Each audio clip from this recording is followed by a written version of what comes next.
And as we looked down the list of films that we had, certainly one filmmaker stood out to us, and that is Errol Morris, who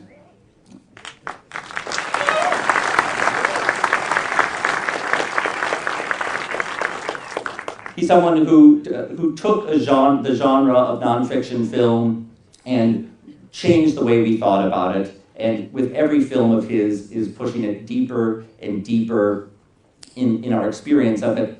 I remember I was with filmmaker Steven Soderbergh this spring, and he said about doing interviews in a documentary, he said, after Errol Morris, what is there? We're very pleased to have him with us for the world premiere of this documentary. Please welcome Errol Morris.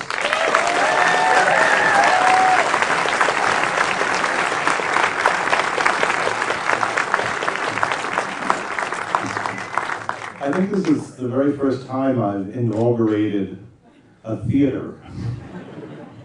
A somewhat frightening thought.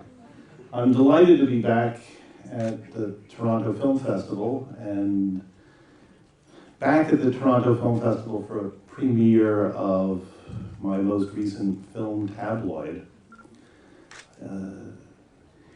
It's, I suppose, a departure from my most recent films because it is not, correct me if I'm wrong after you see the film, it's not a political film in any shape or form.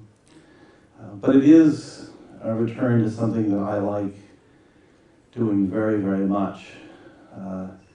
Eccentric portraiture and character studies. So I will be here at the end of the film to answer any questions that you might have. But I kind of like this film, and I don't like much of what I do. And so I hope you like it also. Thank you very, very much.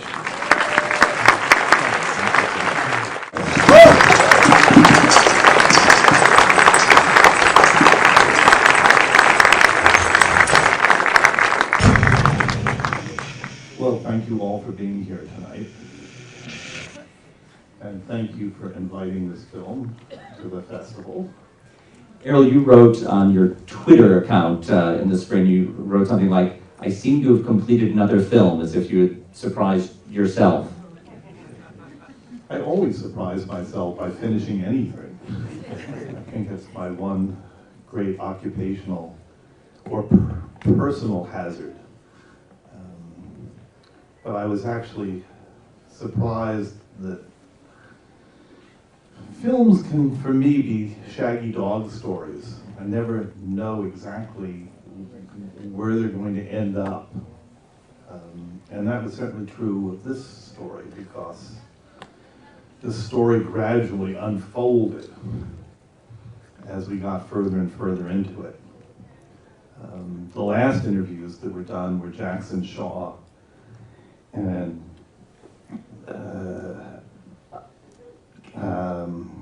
Kent Gavin, the British tabloid photographer. Actually, at one time, Princess Diana's personal photographer. So who could even imagine the story progressing in this way? And for a long time, I had trouble making the various parts work together. Joy says very near the end of the film, she could see no connection between a 32-year-old sex and chain story and dog cloning. So part of the task of making such a movie was to forge a connection between those two, shall we say, disparate elements. But I think the film does that. You'll have to correct me if I'm wrong, but for me it's the moment when she says, "We're pregnant." So what's your marriage? So she accomplished that goal after all, but in a somewhat unexpected way. But I think it's a remarkable love story, among other things. I think Joyce McKinney is is a remarkable character, and one of my very favorite people that I've ever put on film. She's a remarkable, among other things, storyteller. So I could answer questions that you might have. I'll call on people if they want to put their hands up. Yeah, right here. How did you find out about this story? Or how did you find out about her? The question was how you found out about Joyce McKinney. Well, this is the thing about tabloid stories. They're well publicized. And this one was all over the place. Fairly recently, I believe I read about it in the Boston Globe, my hometown paper. But the emphasis of the story was the dog cloning. And at the bottom of the story, I remember reading about this other story that had happened years ago, and I was interested. As Peter Torrey says in the movie, there was something in there for everybody, including me. I also love this idea, I guess love is the correct word here. I love the idea of, the common thought is that love involves, say, 2 or more people. But what if it only involves 1? It's an interesting thought. Take a question right here. The nature of tabloids and celebrity and all of that has changed so much and gone so much more mainstream over the last few years. And there's something quite wonderfully vintage about all of this. Were you trying to say anything about, was there a nostalgia for sort of that era of tabloid journalism in approaching this? Was there a nostalgia for an earlier era of tabloid journalism in contrast to what it is today? I'm sure that's a little bit part of it. I used to subscribe to the Weekly World News, as well as the National Enquirer. And when the Weekly World News went out of business, it was a feeling of incredible loss and sadness.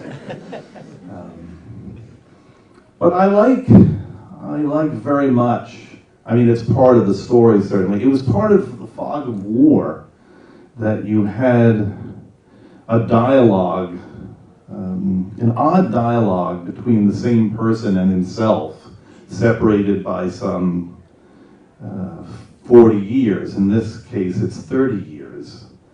The Joyce McKinney of the Sex and Chains story at the end of the 70s and the current dog cloning story. So there's the past tabloid and of course the present tabloid story here. A perfect mixture of both. You, ma'am. You. Me? Yep. Yeah. Don't be shy. I noticed the other people that you interviewed seemed to be a little bit bewitched by her, even though they accepted the fact that she was crazy or barking mad. And then the way you're talking now, I think, were you a little bit bewitched by her also? Were you a little bit bewitched by Joyce McKinney? So far, I have not been induced to commit any kind of criminal act on her behalf. But yes, of course I'm bewitched by her. If I hadn't been, I wouldn't have made this movie. After all, these things are labor-intensive, time-consuming, they're hard to make. And in order to ply my trade, at least this kind of trade, I have to be obsessed with the characters in my films. Otherwise, I just simply couldn't make them. So I guess the answer is yes, although I can't quite remember what the question was. Let's see, way up and back. Mr. Morris, another bravura film. Two questions. First of all, has Joyce McKinney seen the film, and do you believe she's barking mad? I believe, by the way, and this is, I believe, completely ingenuous and sincere on my part, I believe we're all barking mad. And I most certainly include myself. Joyce has seen the film very, very, very recently. And it's interesting. I don't know yet what her reaction to it will be. But these different elements in it, the tabloid journalists, seem to be an essential part of the story. And if I had chosen not to include them in the movie, there wouldn't really be a story. Nonetheless, I think this is a portrait really favorable to her. It could be delusional in this respect, but I think Joyce comes off as a very likable and deeply romantic character. Any question? Yeah. You don't look around. What about you?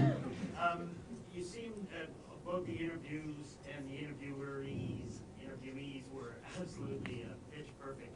Did you have to whittle down? Did you find others? I mean, it sounds like you couldn't have corroborators to her story. One died, one said no. To an interview, were you whittling down? Because those guys were amazing. Were there more, I guess? Were there other interviews that didn't make it? Oh, by the way, my Mormon spokesperson, Troy Williams, is with us here in the audience.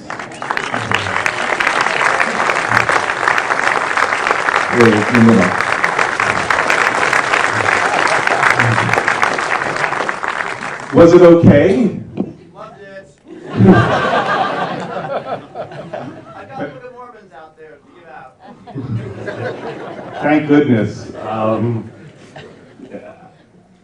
These are the only people I interviewed. Isn't that odd?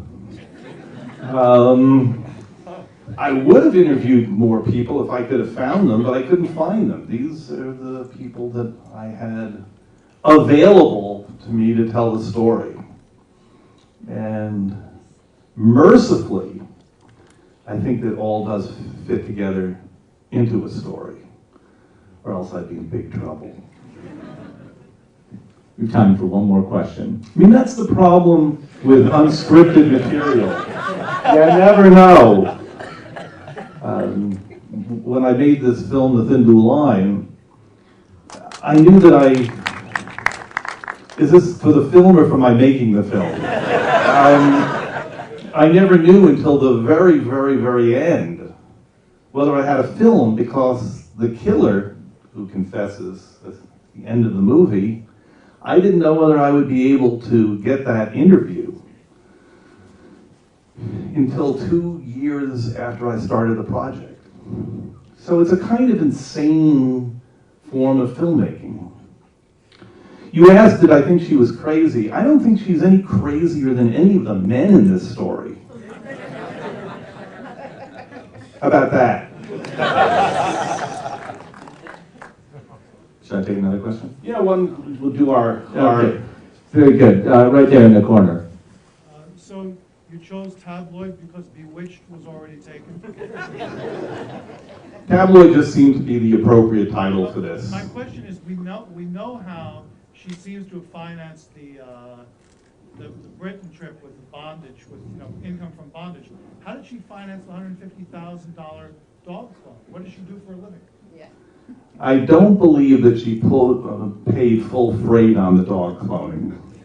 But I got this feeling from Dr. Hong that they're getting their money's worth here.